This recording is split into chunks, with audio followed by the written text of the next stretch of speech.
The Music City is hosting IndyCar, the Big Machine Music City Grand Prix. It's race 13 of the 17 race season.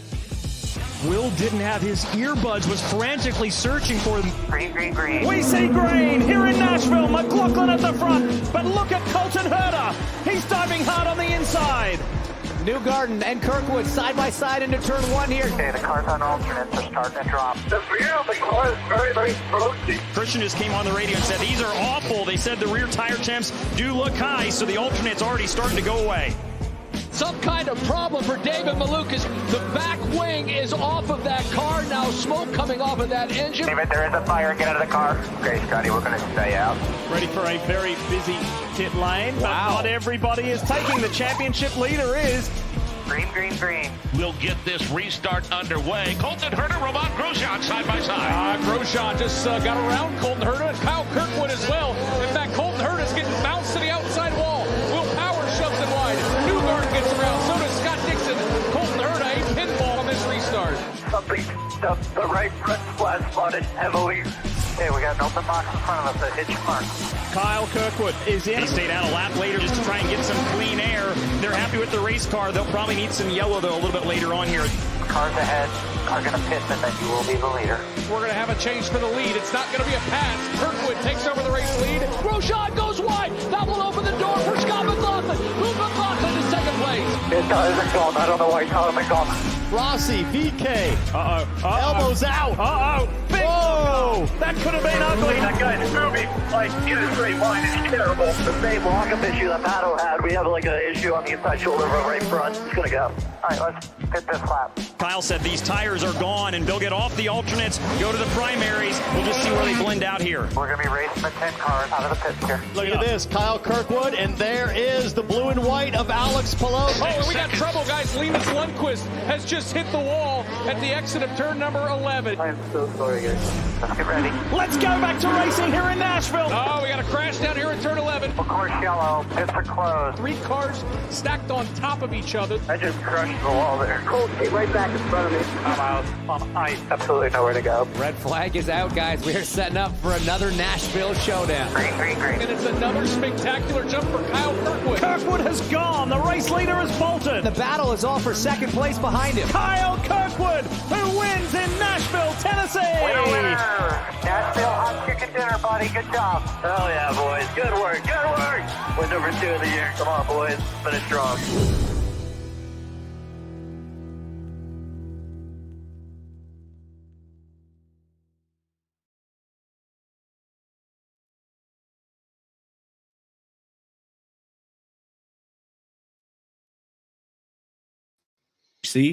joining me here for the last race of the 2024 season. As always, as you see, Josh Roberts and Mike Monroe is here as well.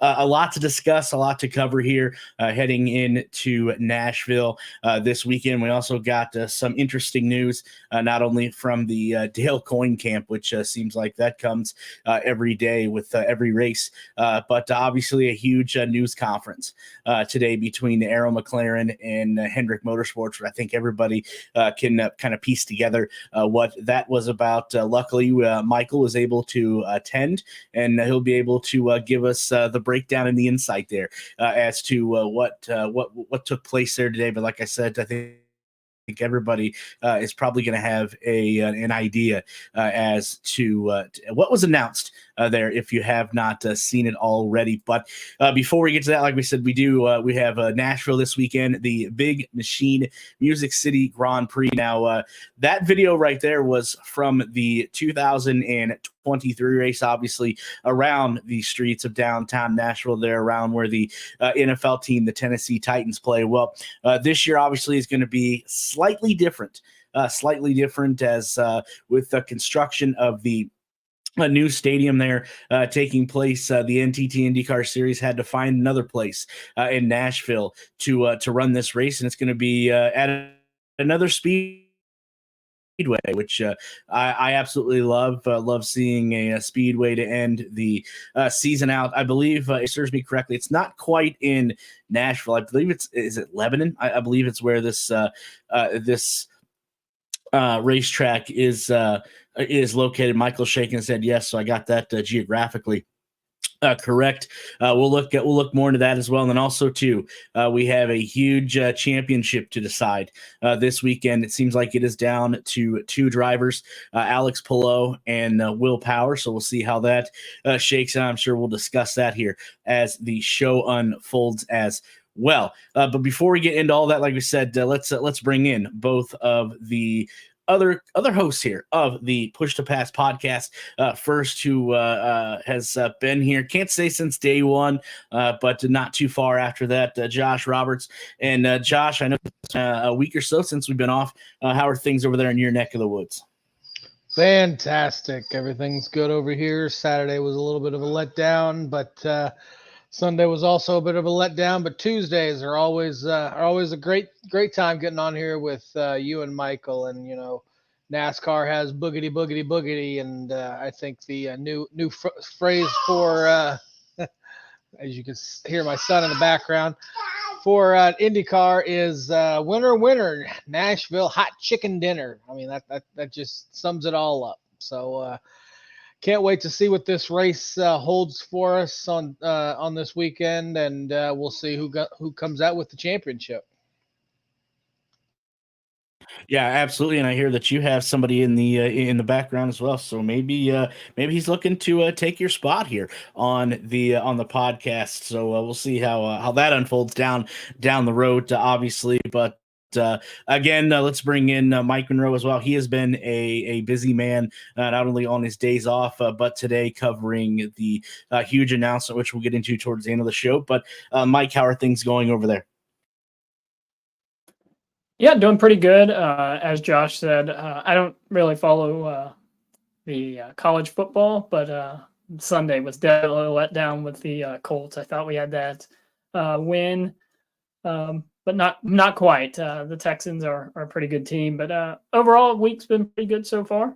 Just working. Like you said, covered the news conference today, which was pretty interesting, kind of like a checkmark bucket list of especially some of the reporters and the other media personalities that I followed for 15 years now. So it was a kind of a bucket list day for me to be not even in the same room with them, but to be kind of in a media scrum with them was very interesting for me, kind of a bucket list checkmark.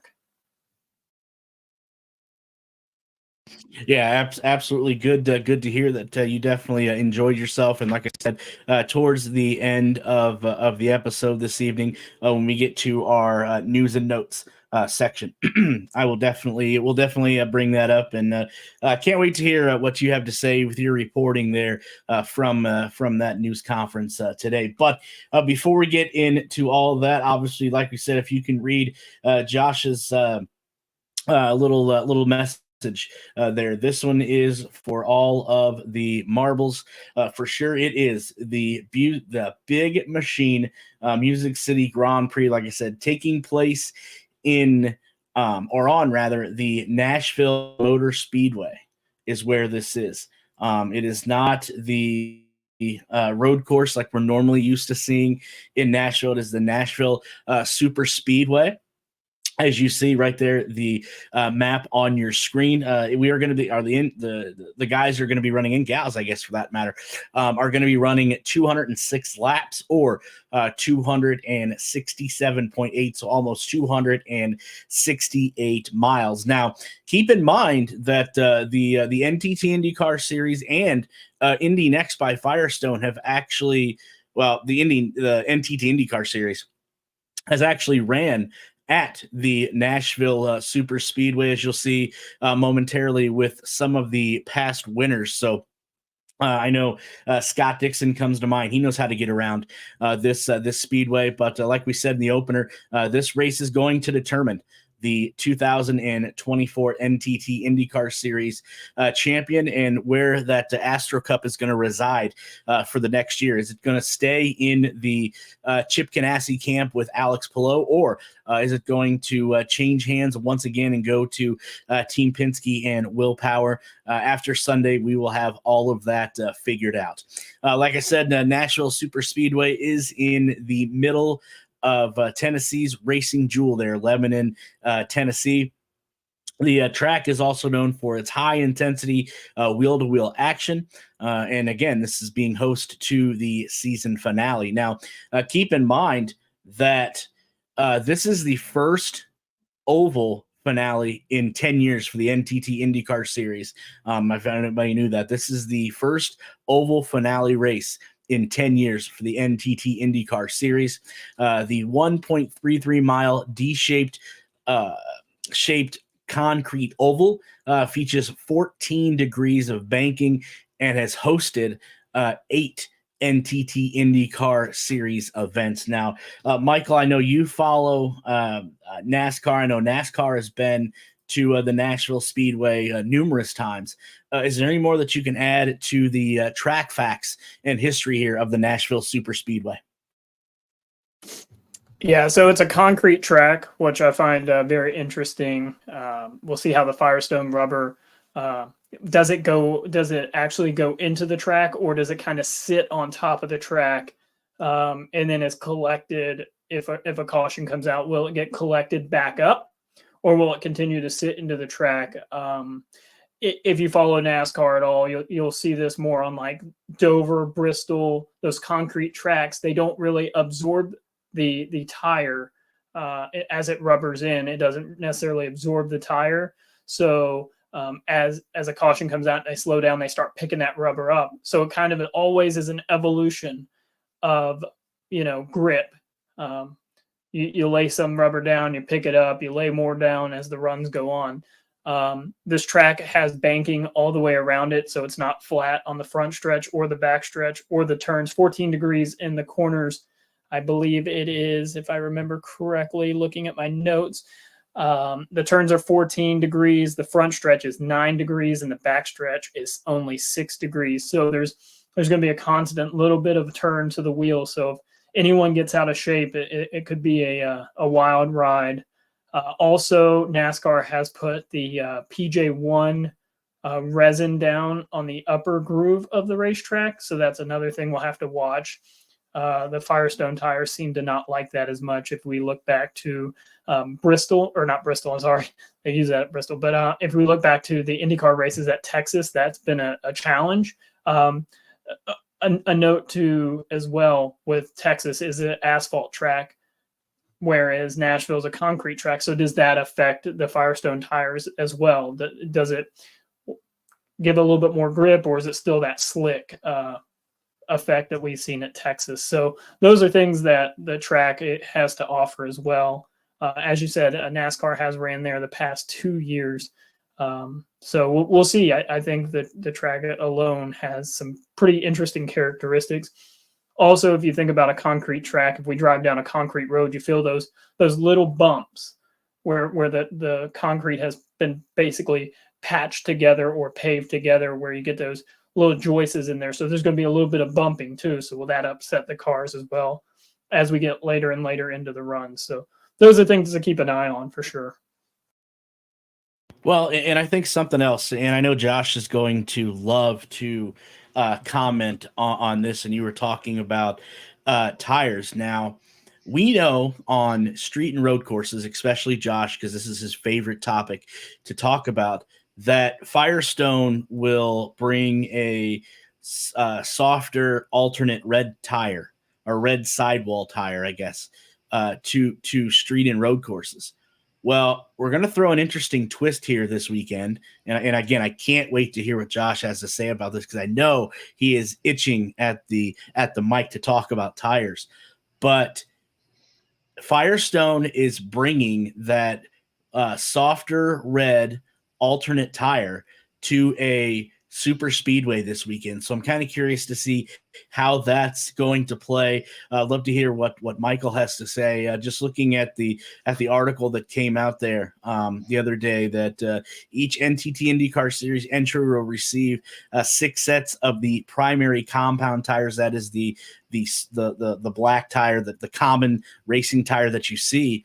And then also too, they are going to receive 4 sets of the red sidewall softer alternate compound tires. So definitely going to be interesting to see how these softer red compound tires hold up on a super speedway. But first, I'll throw it to Josh because I know he is chomping at the bit to talk about these new tires for the speedway this weekend. Yes, it's my favorite. It's my favorite topic, as we all know, because it annoys the shit out of me. Sorry, SEC or whoever's going to find me, but it annoys me because they know they're going to these tracks. I hope they've done a lot of testing and more testing, so that we don't have the words tire degradation brought up, because they still have not. Nobody. They should put up, if they're going to put up big words like degradation, they should put a graphic that has what it means, because the average person doesn't know what tire degradation is. Just it's tire wear. It's tire. I mean, how the tires are holding up. And if this race ends up, all I hear every other third sentence is tires, tires, tires. I mean, it's going to be an annoying race, and I don't want an annoying race. I want a good race. I want this to be a fantastic oval race that determines who our true champion is. And if it comes down to one thing of tires or the new hybrid system, if that messes up and it messes one of the two contenders out of a title, it's you're going to hear from me on next Tuesday, and it's not going to be pretty.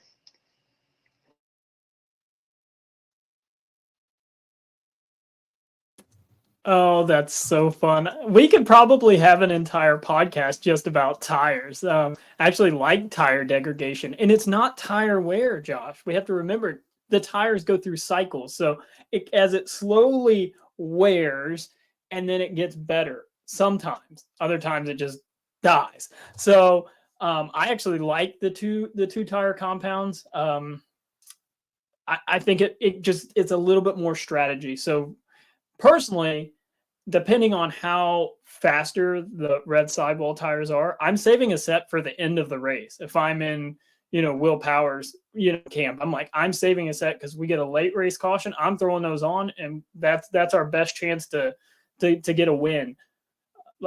So yeah, for me, I think it just throws. You don't like the element of surprise with the tires, where I think it just adds to the stress of those guys sitting on top of the box, and thinking about, okay, do I save the reds for the beginning of a run? Do I save them for the end of the race?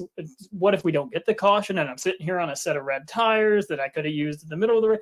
Those questions just, oh, it's so fun. And that's why these guys get paid the big bucks, because they're sitting there and they have to think about this. Because another element of surprise too is they've not run on this track since, I believe, 2006 in the NTT IndyCar series. So Will Power wasn't around. Pelot wasn't around. I think Dixon might be the only active driver that's in this race.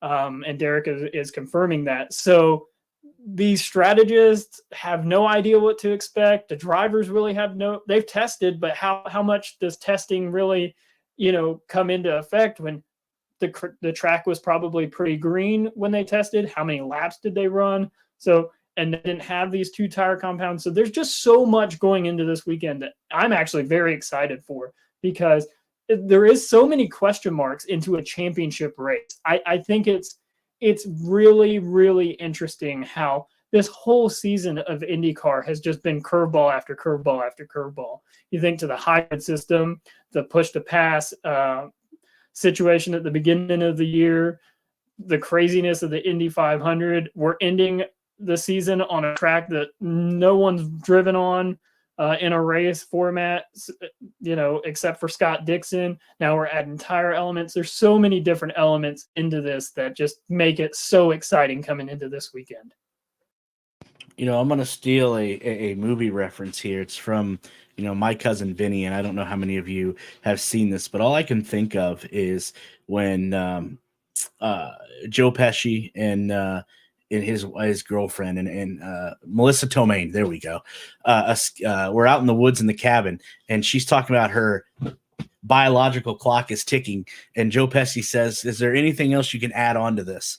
And that's exactly what Michael says right there. That everything and everything is being piled on here as the season unfolds, which I think is unique. And I'm just reading what the for the NTTP One Award qualifying on Saturday. If you didn't read this, the NTT IndyCar Series teams may use their weekend allotment unrestricted in practice and in P1 award qualifying in the Big Machine Music City Grand Prix race. Teams must use in any order. So during qualifying and practice, they have to use at least one set of their primary tires and two sets of their alternate compound tires. So again, just adding intrigue as Michael was touching on there. And then just reading this article a little more down, this is actually, and I didn't know this is actually the second time the alternative compound tires have been used on an oval following the successful debut of the option August 27th, 2023 at the Bomarita Automotive Group 500 at Worldwide Technology Raceway. So this has been done before, but again, 2023. Now, to Michael's point, I don't believe the alternative red side softer compound tires have been used with the new hybrid system, have they? I don't think they have, to my knowledge anyway. If they haven't, if that holds true and they haven't, there's no information on this. So it's going to be, again, the plot thickens there a little bit. If we're going to be racing on the softer red compound tires, we don't know how this new hybrid system is going to treat that. So again, and I know this, this just irks Josh to no end, but just another hurdle, I guess is maybe what do you want to call this here? Another hurdle that's being put in front of these drivers, particularly the two that are going to be racing for a championship on Sunday, Alex Palou and Will Power.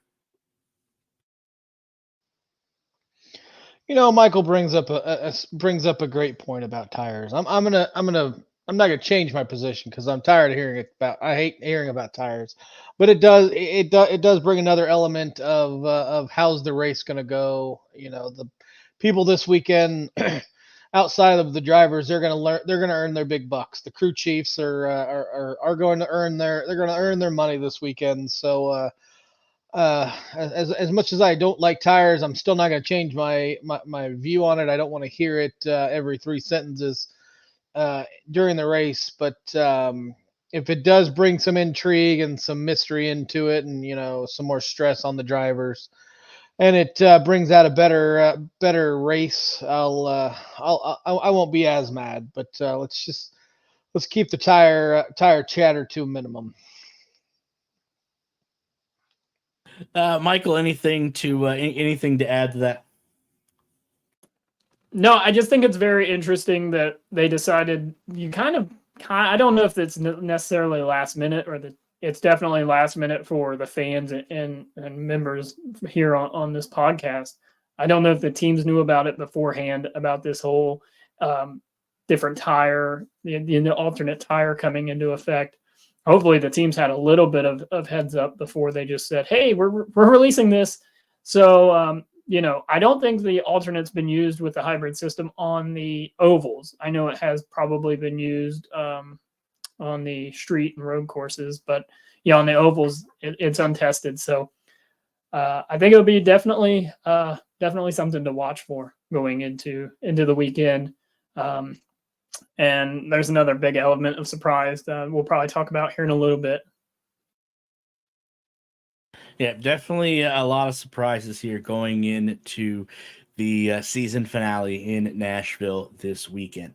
Getting back, obviously, to the race itself there, up on screen there is what the schedule is going to look like, a little bit of a abbreviated schedule there. Everything's going to get kicked off on Saturday around 11 a.m. where you're going to have just the one full practice session. And right before you get into qualifying there at 2:15. And then you're going to, as you've seen the last couple races there at Iowa and at where was the man? I just lost train of thought. Iowa and the other Milwaukee. There we go. Where you have that high line practice there for a half an hour, trying to get that second line to run, and then earlier in the evening, about 6 p.m., we're going to have that final practice session to get things tuned up for the race that is going to take place on Sunday around 3:30. So definitely in for a heck of a weekend here. Like we said, a lot to discuss, a lot to still resolve.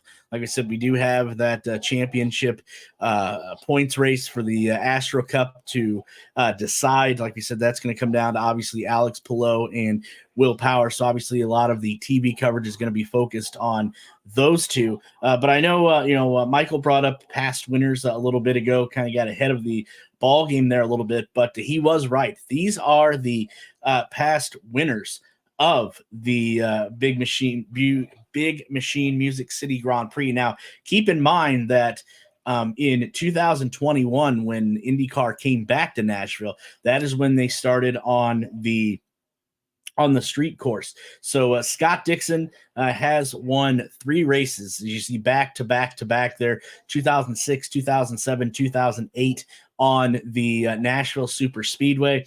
He also owns a win 2 years ago on the street course, and the only other 2 active drivers to pick up a win in Nashville, obviously Marcus Ericsson, the first race on the streets of Nashville in 2021. If you remember that, I think that was labeled Crashville, if memory serves me correctly. And then just in the show opener there, Kyle Kirkwood will be your defending race winner going into Sunday. So first we'll talk about the points race, because I know you guys have a lot to say there between Alex Palou and Will Power. Like I said, I know a lot of the TV coverage is going to be focused on those two and their positioning lap by lap. But what's your guys' takes, remarks on this points championship? How tight this is coming down to Nashville on Sunday?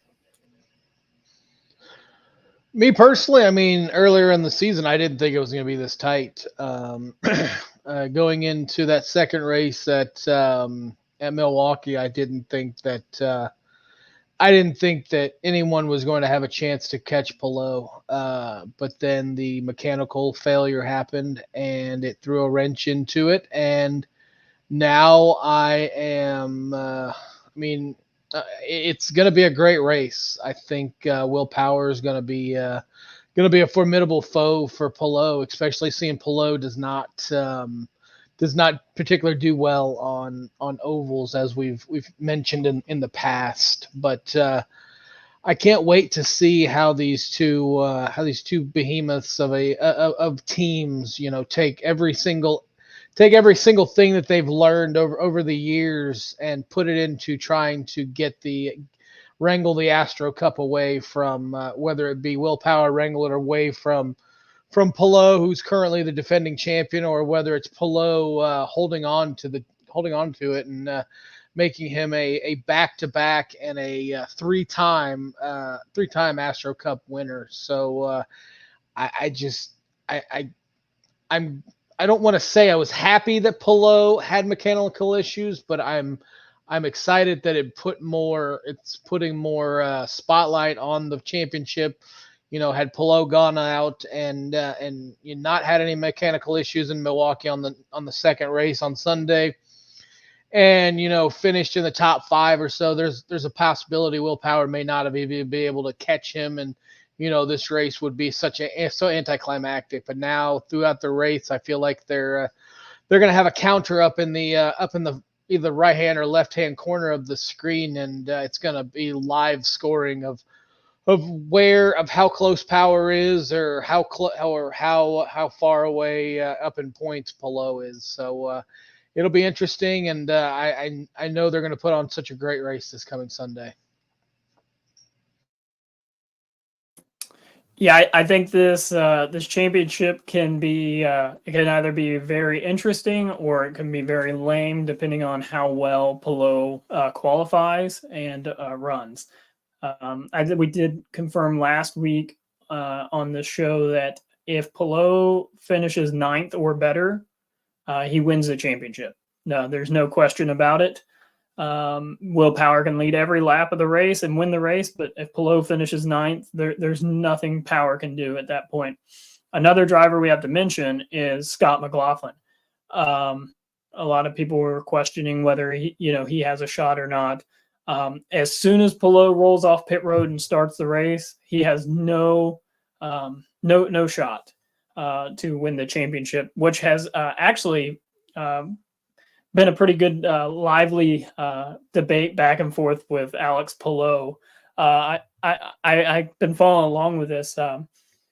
At one point, Scott McLaughlin tweeted out or posted on X, he wanted to lock Alex Palou in a porta potty, and then Palou fired back, and then Scott McLaughlin also has invited Alex Palou over for sushi this week. He says he knows a great fish guy. And Palou said no thanks. And then the latest request from Scott McLaughlin is he wants to take Alex Palou out to go motorcycle riding, which has been a good debate to look at back and forth on X, and it's just kind of like what we need to see from IndyCar drivers back and forth, that kind of live interaction, that getting that personality out of them. Like, you can see, if you follow along and see Scott McLaughlin, he's a jokester, whether it's in Victory Lane, whether it's in interviews, whether it's they were interviewing Pato, a couple of people were, and you kind of had Scott McLaughlin and Joseph Newgarden kind of photo bombing that interview. So this is the kind of lively stuff we need to see from drivers, because it does get that back and forth on social media, gets people involved and gets people talking about it. So while Scott McLaughlin is trying as hard as to kind of keep Palou off the racetrack, I don't think it's going to work. And it's just that lively back and forth. So that kind of knocks Scott out of championship contention. And we did talk about last week, Mike, our betting expert, he brought up the point, what happened if the push to pass situation didn't happen? Scott McLaughlin would be right in the thick of this. So it kind of started the season, kind of killed the end of the season before, you even got going. But coming into this weekend, I think Power's he's got to do it all. I mean, he's got to get that P1 award. He's got to lead as many laps as possible, because Josh brought it up. Palou is not great on ovals. He's good and he's consistent, but he's not great. What happens if, he gets up into the marbles and he gets in the wall? I mean, I've watched IndyCar for many, many years now, too many to count. I don't want to say how many years I've been following it, because it'll show a little bit of my age. But if you remember back to when the season ended at Fontana, and you had Will Power and Dario Franchitti going at it, and Will Power hit the wall. He went into that race a few points out as well. And they, Team Penske worked as hard as they could to get that car back on track. Those are the small details that are going to, it could potentially cost Palou a championship or cost Will a championship. So those are the things that we're definitely going to have to watch for this weekend. And like we talked about with the tires and a track that these drivers haven't really raced on, it's super exciting. I'm so excited for this weekend's race. I can talk about this race for hours, because there's just so much hype and so much build up to this weekend. And for the championship to not be clinched, that even just adds an extra layer of how intense this race is going to be. Well, while you were talking about both of them and the pranks that Scott McLaughlin was trying to play on Alex Palou, you talked about Alex Palou has to finish ninth or better to clinch on Sunday. Well, looking at his average finish in 2024, and I'm going to steal a line from Josh, not to poo-poo on the Will Power fans. But Alex Palou's average finish this year is 6th. So, but we have seen Alex Palou struggle on speedways. So there is that caveat. But the season this year, like I said, his average finish is sixth. Now, I was just doing some comparisons of the seasons that both Alex Palou and Will Power have had. Between them, 5 wins. Alex Palou has 2 wins. Will Power has 3. They got 13 podiums between both of them. Alex Palou 6 podiums this year. Will Power 7. Alex Palou has actually led. He has led the least amount of laps between the two. Believe it or not, he's at 263. Will Power's led 422 laps this year, and they're both their average start and average finish are almost identical. Average start for Alex Palou this year 7th. Average start for Will Power this year 6th. Average finish for Alex Palou 6th. Average finish for Will Power this year 7th. So that's how identical these two seasons have been, both for Alex Palou and Will Power. And I think Michael brought up a great point, and I know we brought it up at the time when this whole controversy, when that cloud was over Team Penske, is what was going to happen when those points were deducted and we came down to Nashville, and the difference could have been the points that were deducted from that infraction. And obviously that has played a lot into maybe Scott McLaughlin just being a 3-driver race for the championship and not just 2. So definitely a lot to still decide on Sunday there in Nashville for sure. But before we get back into that, we do have to say a couple thank yous. As we like to do here on the Push to Pass podcast. And a huge thank you goes out to both, well, first rather, Always Ready 1776. If you're looking for any patriotic apparel, headwear, and anything else, go check out Always Ready 1776, and you can find them on the World Wide Web at alwaysready1776.com. And if you do find something or pick out something that you do want to buy, make sure you use that promo code you see up there on your screen, Push to Pass, for 10% off of your order. Also, too, a huge thank you to Gettum Associates for all your home design, build, and remodeling needs. Remember, it's Gettum Associates, and you can find them on the World Wide Web as well at Gettum.com. And if you do choose to go with their services, use the promo code that you see down there at the bottom of your screen, Push to Pass, for $250 off any design service. So huge thank you both to Always Ready 1776 and Gettum Associates for being proud sponsors of the Push to Pass podcast. So getting back to Nashville, I think we've covered this this race and this track as well as we have. Michael or Josh, anything else that either one of you want to add here you're looking forward to, or maybe giving out your race pick a little early for this weekend? Because not only do we have some things to decide in Nashville, the Astra Cup, and then also something too that I think is not garnered as much attention as it should is that Circle leader points as well. I know Michael can talk a little bit more about that, but we also have our race picks for this season. Decide who the winner is. I know Josh and Michael are both tied at 6 wins apiece. I am bringing up the rear as I always have all year with 5, but as somebody once said, I still do have a chance in this. So not only is there a lot to decide left on the track this weekend, but we have our race picks to decide as well. But getting back to Nashville for a minute, Michael or Josh, anything else that either one of you two want to add here before we get to news and notes?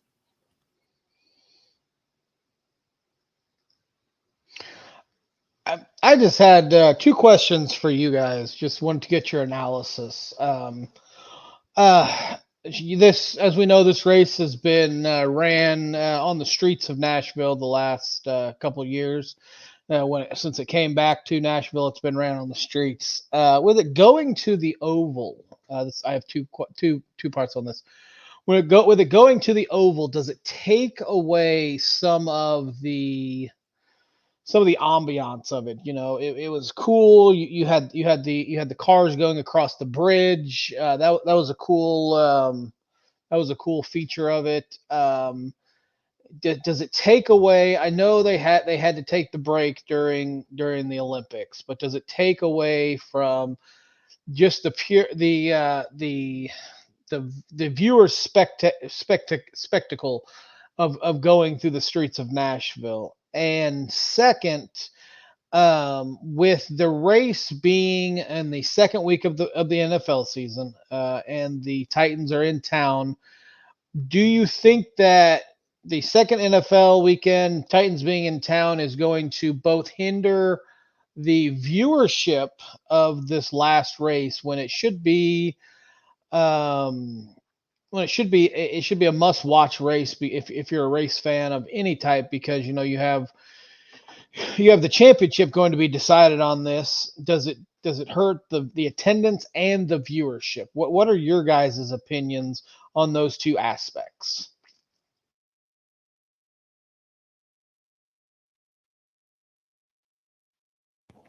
Well, I think that's definitely a lot to break down. For this year, for example, there's been so many oddities.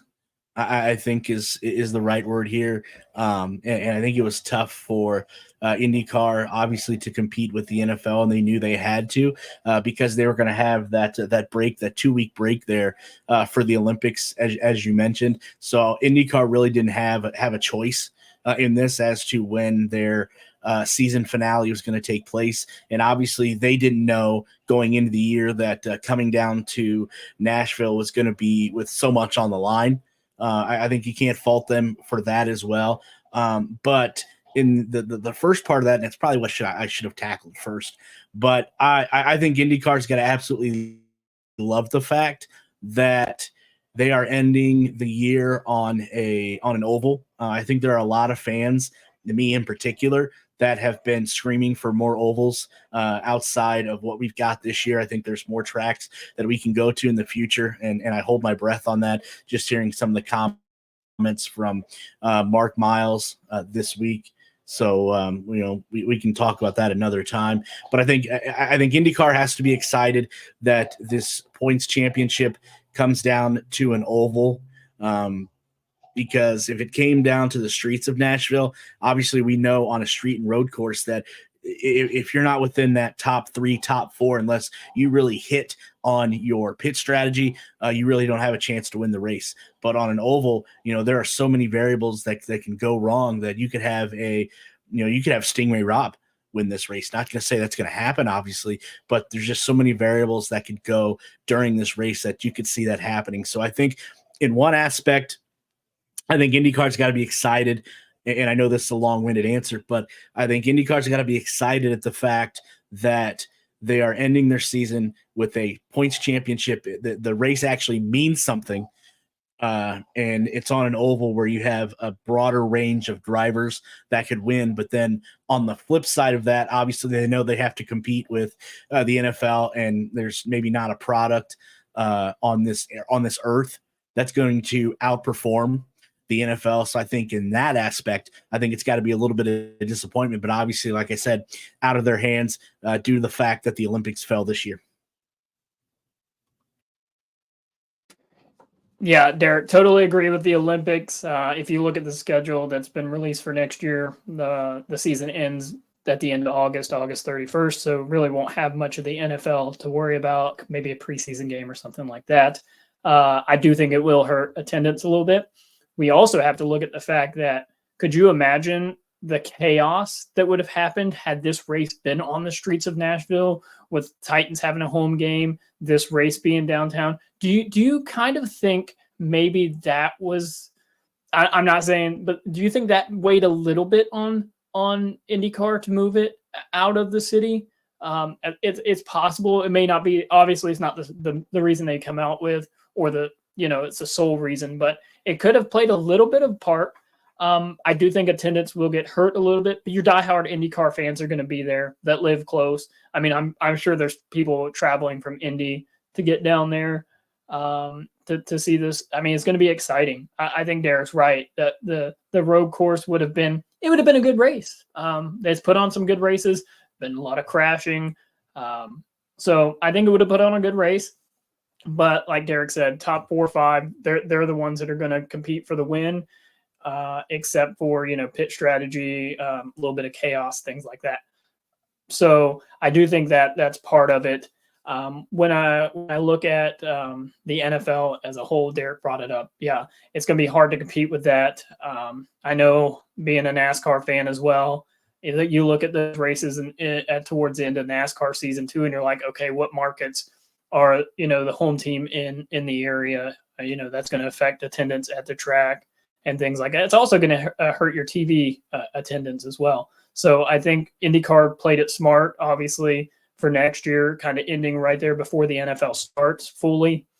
It's going to help their TV numbers. Probably a big thing Fox wanted to do as well with carrying NFL. They carry 2 games. Some weeks they carry 2 games, at 1 and 4:30, so they couldn't guarantee IndyCar having a permanent location on Fox. So it is. I know it's long-winded, but yeah, I agree with everything that we've kind of all talked about. The one thing that I wanted to kind of mention about this race is we kind of are going to have to watch that pit road delta, because Derek, you brought it up. Stingray Rob could win this race if they play a long game and they stay out, and everyone's pitted and a caution comes out, and you've got drivers trapped a lap or 2 down.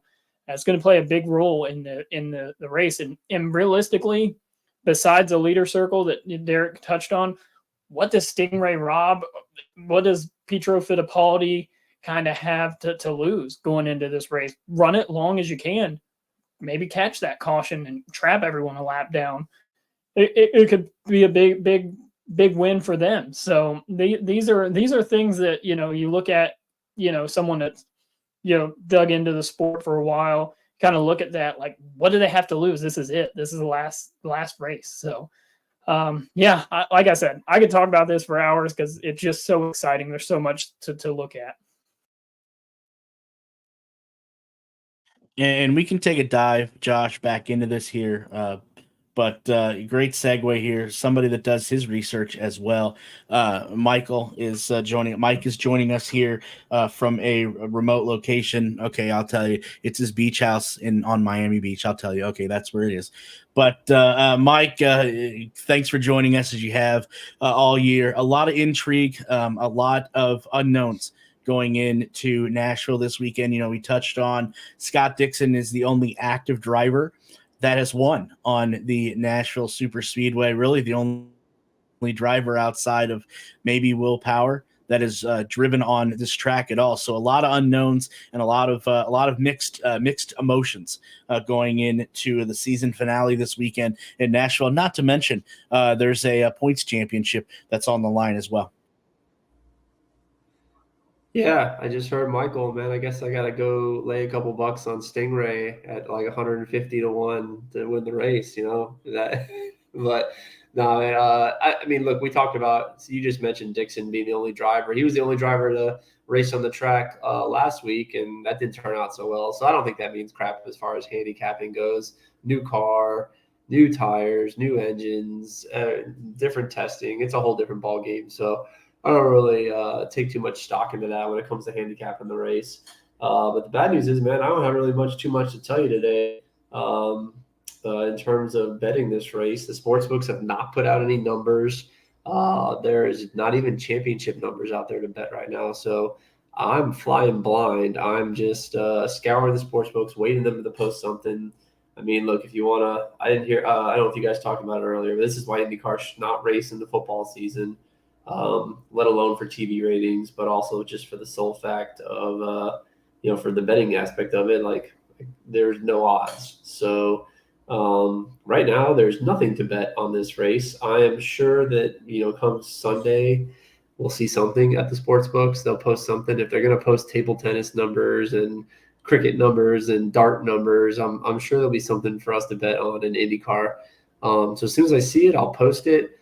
But the handicap doesn't change. It's an oval race, so we're going to bet Penske cars. numbers. Pretty simple. Ovals equal Penske. I mean, look, we're gonna have to pay attention. These tires throw in a wild card, and how they have to use them in qualifying, and all the stuff that's going on with that. Like and then what's left over for after qualifying. Like, it might not be a good. It's kind of a messy thing. Like, you're gonna have to really pay attention to the practice times and to what drivers are saying, and then you throw in the championship. So I'm hoping we get championship odds and race odds.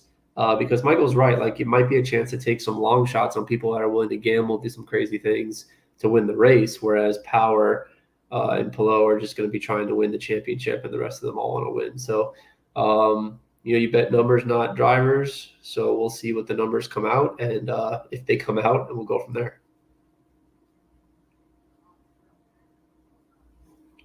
Yeah, I think you're absolutely right. You're talking about IndyCar going into the NFL season, but I don't know how much the prior conversation you caught, because Josh asked that same question, and I think IndyCar's obviously was kind of hamstrung, as I mentioned, about their scheduling, because obviously they had that 2-week break for the Olympics spilling over into the NFL season, in my opinion. And you could have a differing one, but that's just I think that's the way it is, that they had to spill over into NFL because of that 2-week break from the Olympics, or IndyCar would have probably been done maybe right at the conclusion of the NFL preseason, and we wouldn't be talking about this. So yeah, but I think you're right on what cars to look at. And maybe I'm wrong here, but it seems to me that Milwaukee and Nashville are length, and we've seen who dominated those races. So I would definitely look at Penske. And myself, I'd throw a little coin on Pato. Obviously, he's got a lot to prove, and they need a lot of momentum going into 2025. But again, that's just my opinion.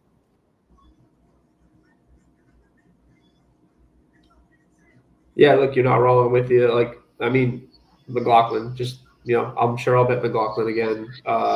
He's been hot. So I just, I might look. There's also, if you made some season win, like, there's a lot of hedging and other things that are going on right now too. So, if you followed along and made the season win bet total on Dixon to have under 2.5 wins, it might be, if he's a big number, you might have to cover it. I might end up covering that bet to make sure I profit on that bet.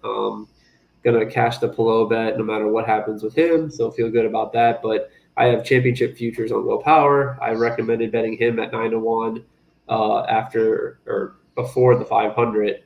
So if anybody's got that ticket, I do. Then you might want to consider betting Pillow if they hang like an even money or a minus number on him to lock up some profit. So might let it ride too, depending on what the numbers are, how little. It's not a huge bet, so have a little gamble depending on what you bet. So yeah, I'll send it all out there. Follow on Twitter. As soon as I see any sort of betting numbers, I'll post them, and then I'll post thoughts. And hopefully, come Sunday, we're betting IndyCar and football. Yeah, definitely love the mix. Can't wait to see what you and Tony potentially have in store for this weekend when it comes to the IndyCar series. But Mike, as always, a huge thank you from all of us having you here all year, helping us handicap what has been a interesting 2024 NTT IndyCar Series season, and obviously looking forward to what's to bring in 2025. But again, huge thank you for stopping by as you did on a weekly basis, and look forward to having you in 2025. Yeah, boys, it's been fun. Appreciate you having me on. Appreciate getting to talk betting. Hopefully it keeps growing. Every year I'm optimistic we're going to keep getting bigger and bigger and better and better, and more people are going to, maybe IndyCar will embrace it. We'll see BetMGM on the side of a car like we do in some other sports and racing, and or some other gambling sites, DraftKings, FanDuel, you name it. Hopefully IndyCar gets their act together and gets their heads out of the sand. I'll keep kind of pumping those tires, and then we'll get more and more people enjoying sports betting gets bigger and bigger. Hopefully it also correlates with IndyCar getting bigger and bigger. So appreciate the time, and hope everybody made some money this year. I know it's been a really good year for me with IndyCar, so hopefully everybody followed along a little bit and made a couple bucks as well. So see you guys next season. Thanks, Mike. Later, Josh. Later.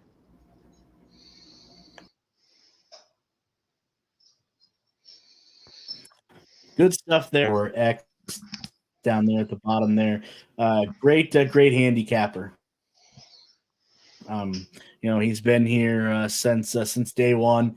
And when we need betting news or handicapping news when it comes to the NTT IndyCar Series, that is definitely someone that all of us turn to for that.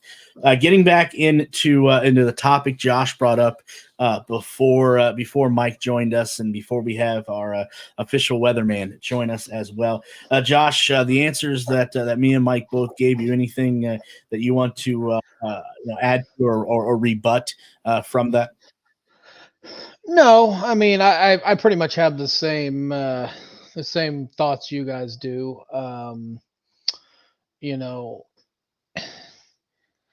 They were hamstrung by the Olympics, and they had to, seeing they were going to finish up in Nashville. There was no way that they could chance, or that the city of Nashville would allow them to probably put their schedule out and say, hey, we're gonna race on the streets with the with the uncertainty of what the Titans schedule was going to look like. Because the NFL is king in this country. Nobody else can top it outside of maybe a Taylor Swift concert in attendance or viewership. I'm sure if you put a Taylor Swift concert live somewhere, you'd have like 1 trillion people watching it. So, I mean, they are hamstrung. One question I would have is if Fox had taken over and was in charge of the IndyCar season this year, would they have put IndyCar on hold for 2 weeks like NBC did? And I know NBC had the Olympics, but I'm sure they could have given up one Sunday where there was the equestrian finals or the rock climbing, I'm going to climb up a wall finals for the gold medal for a couple hours, to give IndyCar one race so that they wouldn't have to run into this conundrum of running against the NFL. But the Olympics are a once every 4-year thing, and NBC has so much money invested in it. So I guess they showed that the Olympics are more important than IndyCar, who brings them constant money, whereas the Olympics only brings them money every 4 years. And I don't even know if they if they make any money off of it over the partnership. So I agree with you guys. I hope that the stands are full, that some of the that there's a good contingency of die-hard IndyCar fans. I know my uncle and his friends are going down this weekend, so they'll be there for the race, and I hope the viewership is great. So I hope it's on I'm assuming, is it going to be on Peacock, or is it on NBC or USA today, or have they announced is it going to be on CNBC maybe? Well, I think you're right in the fact that if Fox was carrying the NTT IndyCar Series, I don't think they would have taken rather a 2-week break. But it's actually on NBC. But NBC, Josh, knows how important water polo is to you, and they don't want you to miss any of that. So that's why the NTT IndyCar Series took a break that it did. But yes, on Sunday, the race is going to be on NBC. So we'll see how that works out on the major network for one last time before making that transition there to Fox in 2025. But yeah, Josh, NBC cares about you because, like I said, they didn't want you to miss the championship water polo match. That's why they put the hang on. You're gonna get me. You're gonna get me on the wrong side. We'll get to some news and notes before the weather man checked in one last time for Nashville this weekend. We got a couple to share. First and foremost, again, we talked about this earlier in the opening segment, and it's a running joke. I mean, we try to be serious on here, but it's kind of been a running joke all year that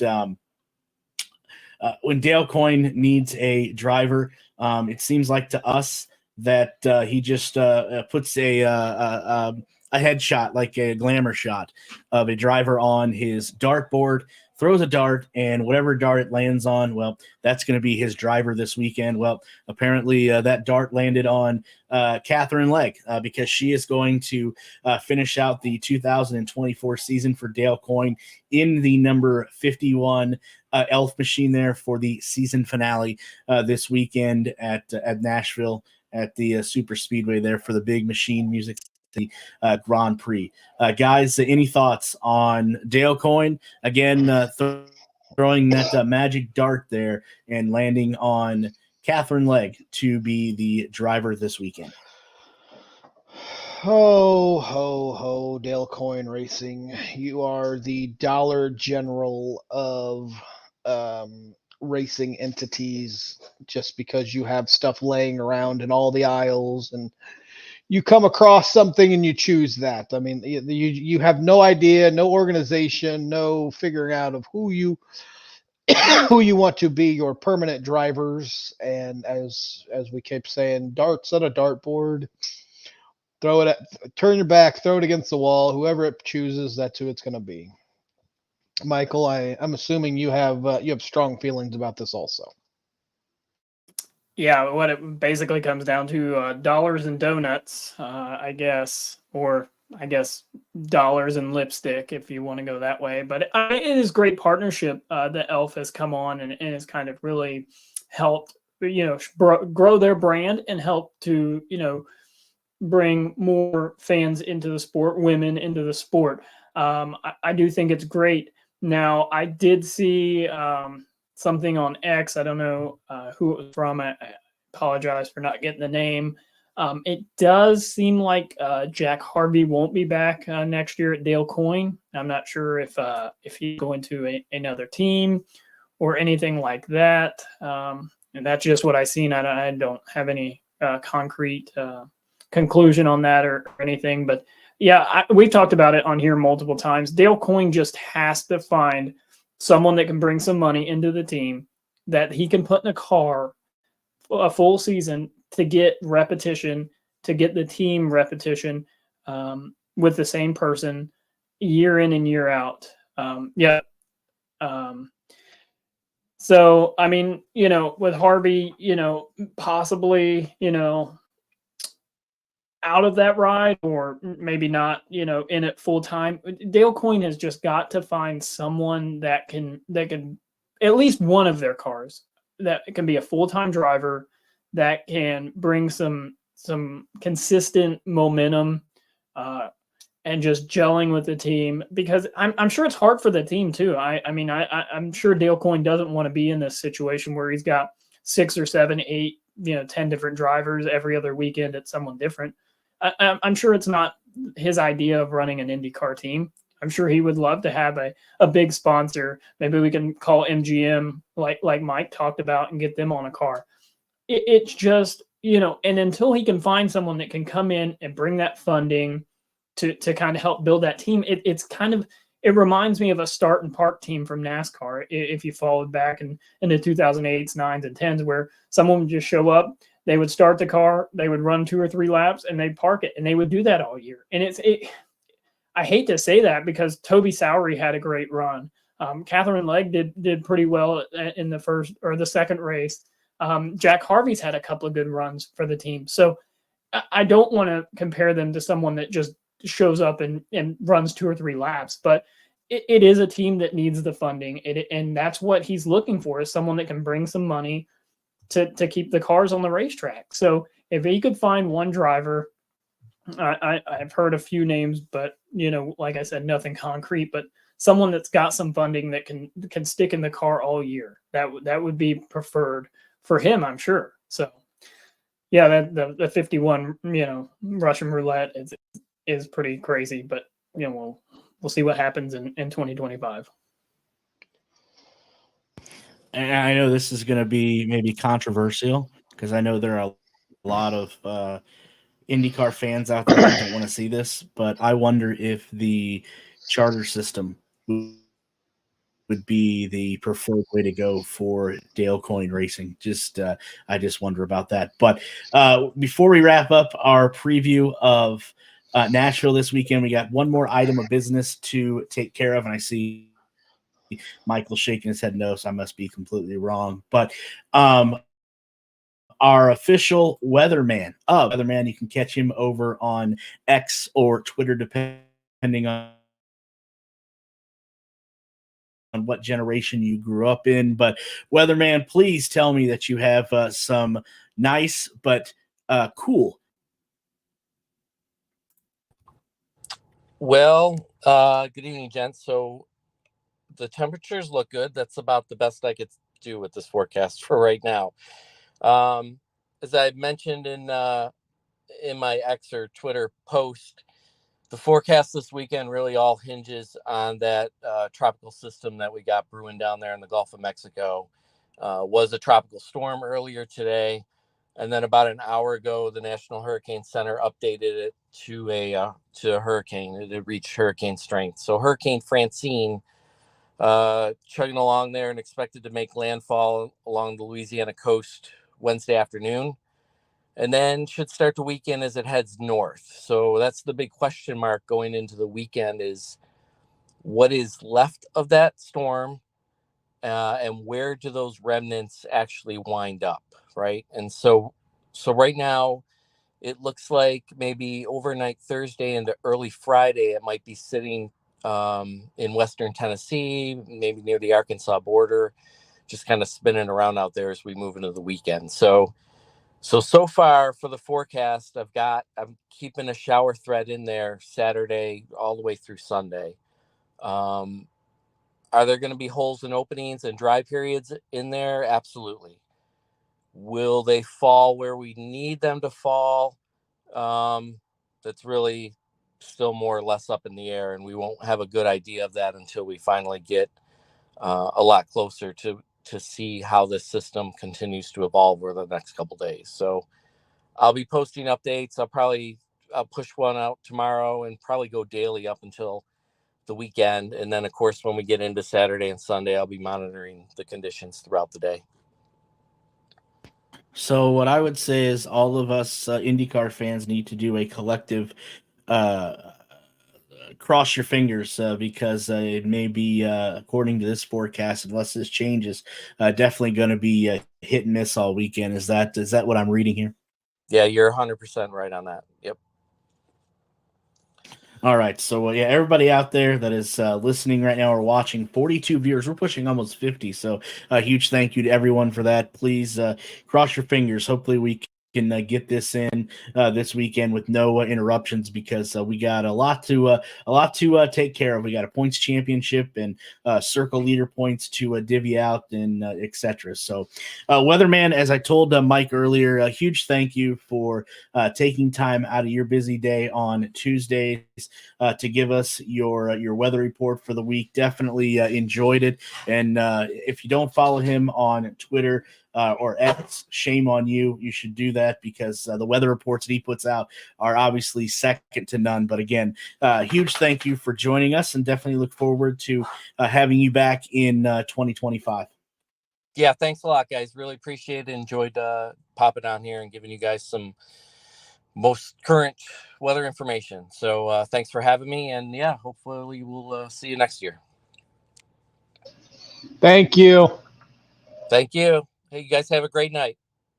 All right, good stuff as always. Make sure you are following him on Twitter for the latest updates going into the weekend. Now, Michael, I was talking about charters, and we'll touch on that real quick before we get into our when we get on out of here for this evening. You were shaking your head no. Not a would that not be the right call for Dale? I don't know how many of our current viewers follow NASCAR, but if you don't, there's a big uproar, and I think it's where Roger Penske kind of got the idea. This past week, NASCAR has come to an agreement with 13 of their 15 teams on their charter negotiations. One of the biggest teams that did not sign the new charter agreement with NASCAR is Michael Jordan's team, 2311. It's a pretty big deal for the series. When I looked at it, and I didn't have all the information, no one really does except for the teams. There's been a lot of quotes going around that you can find on I'll shout out the Teardown with Jordan Bianchi and Jeff Gluck. They had a lot to say. Some team owners had some very negative comments about the charter negotiations and what was in them. But for the IndyCar series, I'm not sure that the charter system is a good thing. Maybe it is. I don't know all the details. I know there's been a lot of swirling out there about it. But as far as money is determined, it's always a sticky point when you have these teams that. And the best way to put this is if you have like the NFL teams. The NFL team is a team that participates in the NFL league. So, for instance, the Indianapolis Colts participate in the NFL league, but the Indianapolis Colts own the rights. The owner of the team owns that team, and then they can sell that team with there's a system they have in place where the other team owners get together and things like that. With NASCAR, it's like, this is our league.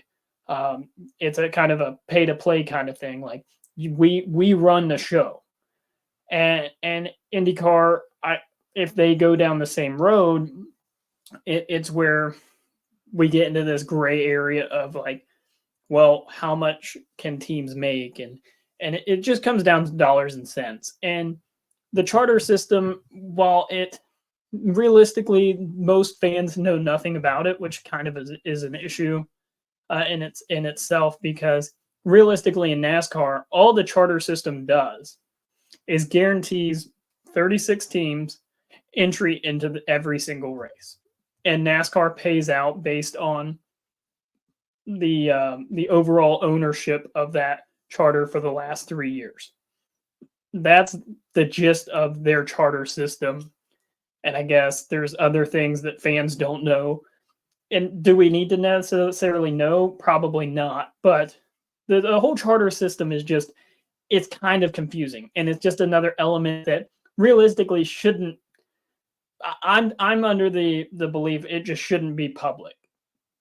That's my whole thing. The charter system should just kind of be between the owners of the teams and the league that has been run, whether it's IndyCar, NASCAR, the NFL. Those are things that the fans don't need to necessarily worry about or know. Like all the fans really care about is that my favorite driver's car is going to be on the racetrack on Sunday. That at the end of the day, that's all fans care about.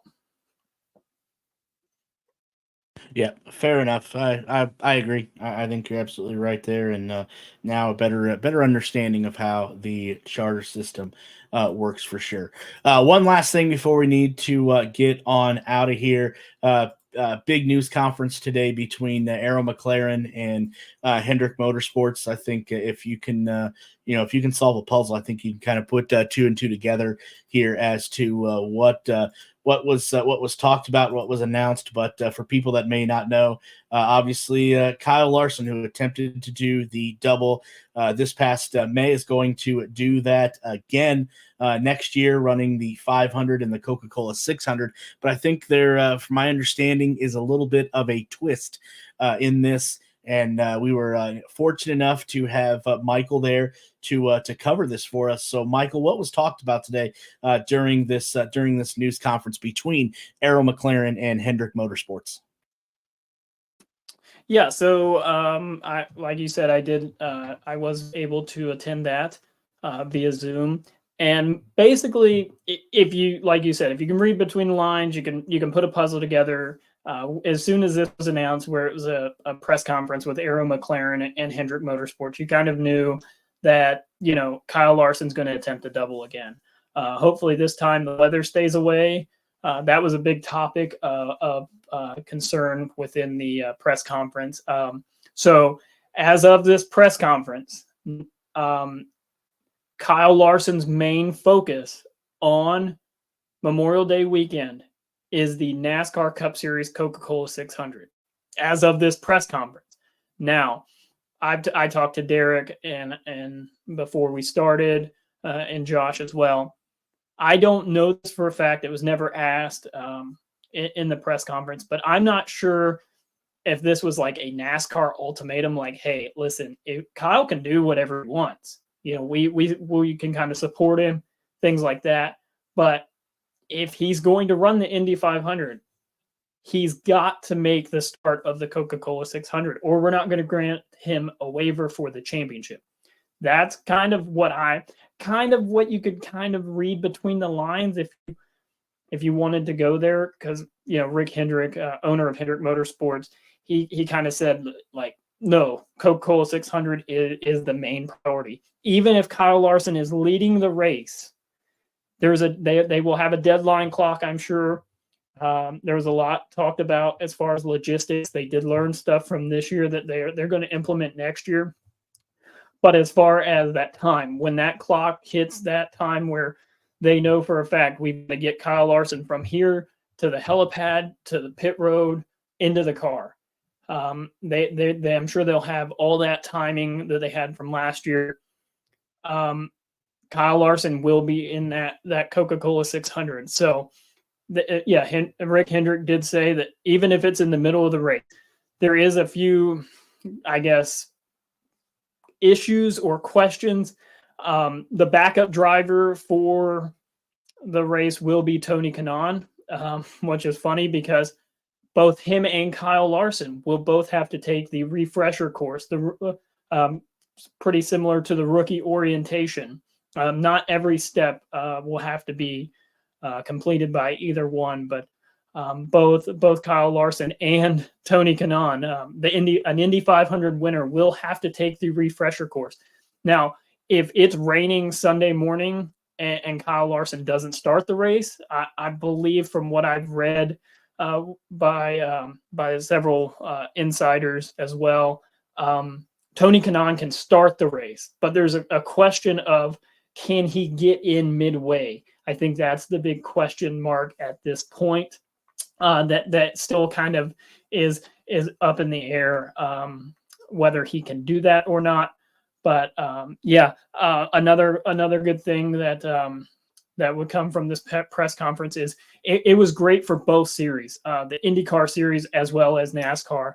A lot of merchandise was sold for the Hendrick 1100 diecast. So a lot of social media buzz about this. So it was great for both series. It was great for Kyle Larson, Hendrick Motorsports, Arrow McLaren, NASCAR, and IndyCar. So I think it's a big win for both series.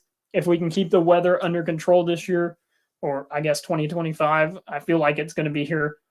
It's 8 months. We're 8 months out from the Indy 500, which is crazy.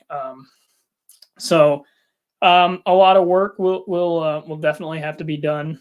From what it sounds like, livery paint scheme wise, sounds like the Indy car will be pretty much the same as what they ran this year. Cup car could change a little bit, but other than that, it's basically all we really got out of the press conference aspect of it.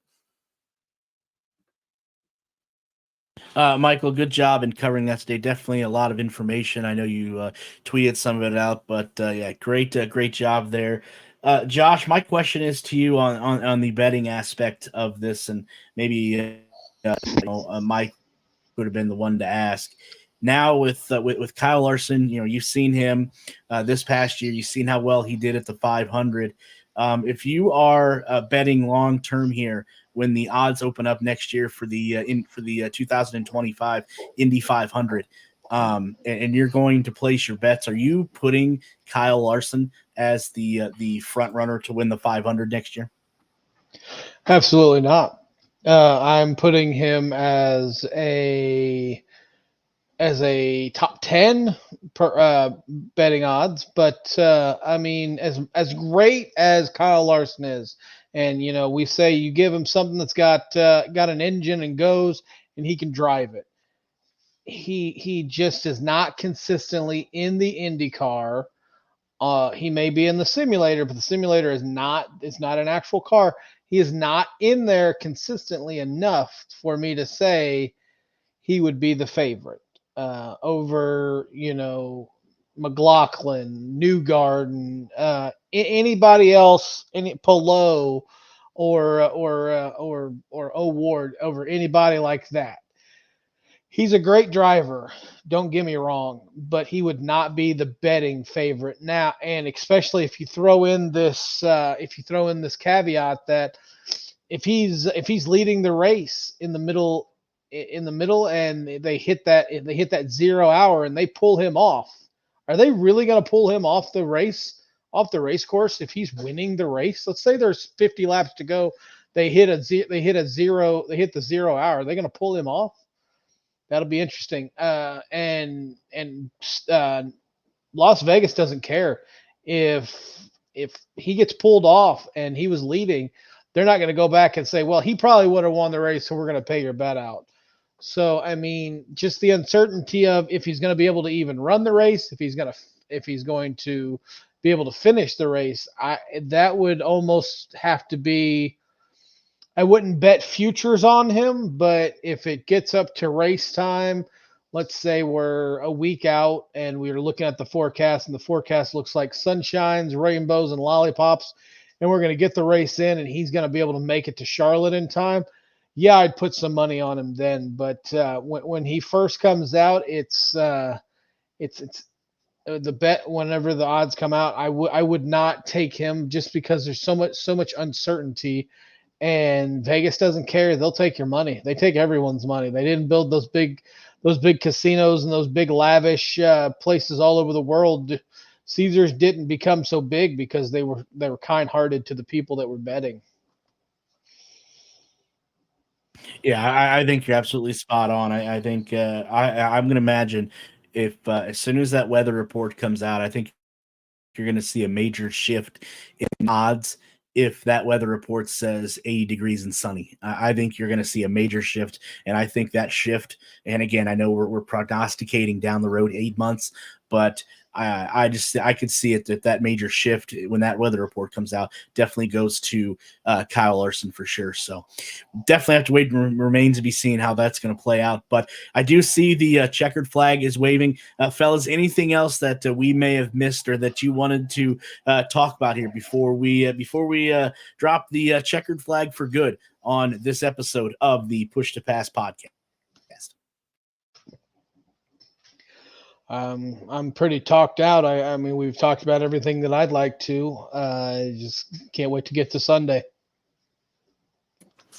Yeah, I agree. As much as I could talk more, Josh has talked out, and I know we all have to get up and go to work tomorrow. But yeah, I'm just excited for the race weekend. I guess just make sure you guys follow Push to Pass podcast on X and all three of us, and we'll be tweeting, I'm sure, quite a bit. I know I will be. I'm excited. I mean, I don't know how to explain it any other way than that. Just a lot of good things looking up for the IndyCar series. Yeah, and I share the same sentiments as the other two fellows do. Definitely a lot to settle this weekend. We have a Astro Cup to hand out. We're going to have leader circle points to hand out. But most importantly, after all that, we're going to see who is the 2024 Push to Pass podcast race picks champion as well. So huge thank you to Mike for joining us, for the weatherman for joining us as well, and then for Josh and Michael for joining us all year. Huge thank you to both of them.